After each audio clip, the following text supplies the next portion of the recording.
To the preamble of our interview tonight, the COVID-19 pandemic has had some unprecedented effects on how we live, work and play. Now, for breastfeeding mothers, the protection of infants from the deadly disease is proving to be a herculean task due to the complexities involved.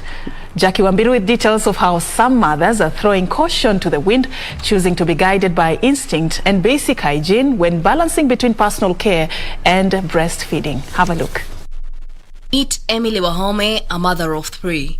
Emily says she began experiencing COVID-19 related symptoms and her fears were confirmed when the result turned positive. I was still feeling so extremely fatigued and I was feeling generally unwell. I decided to go to the hospital. So when I went to the doctor told me we need to do COVID tests because that's a time when we had very high numbers. So when the COVID test was done, it was positive.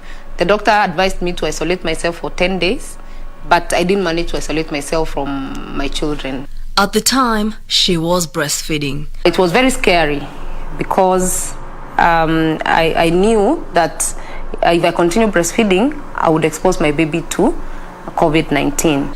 For Emily, the management of her COVID-19 status and the care for her baby was lessened by her expertise in nutrition. We do not want to expose your child to the COVID, but at the same time, we know the benefits of breast milk. Breast milk contains antibodies that continue building the immunity of the baby, and therefore even during COVID-19, it's advisable for the mothers still to continue breastfeeding their babies, to continue building the immunity. For some mothers, however, having COVID during lactation can be a tall order. Mothers should not be scared about breastfeeding because there's no evidence to show that actually breast milk will contain the virus. They just need to observe the COVID-19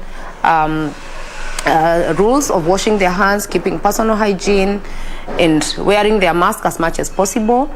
Esther Kwamboka says coronavirus has been a challenge as a mother is forced to care for herself and at the same time ensure that her baby does not contract the disease and still breastfeed exclusively. The antibodies from the mother, who is already suffering from COVID, are going to be passed on to the child who is through the breast milk.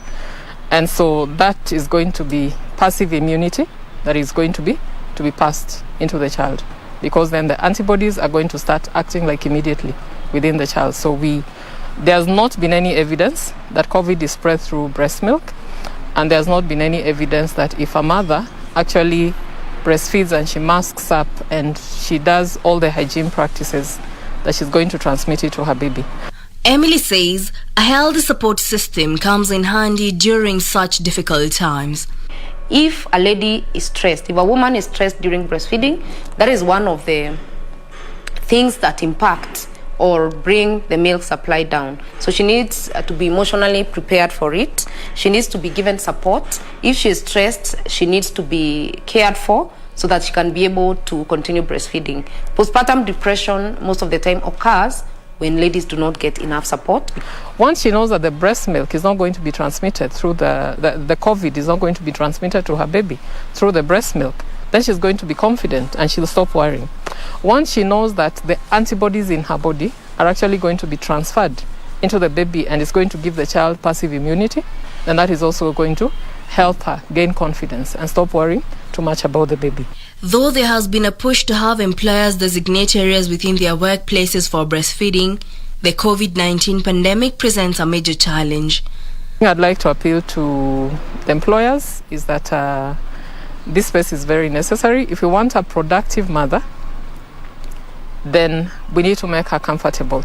Kenya is seeking to create awareness among new parents and promote infant health through a week-long breastfeeding campaign dubbed Protect Breastfeeding, a Shared Responsibility. Reporting for Sunday Express, I'm Jackie Wambiru.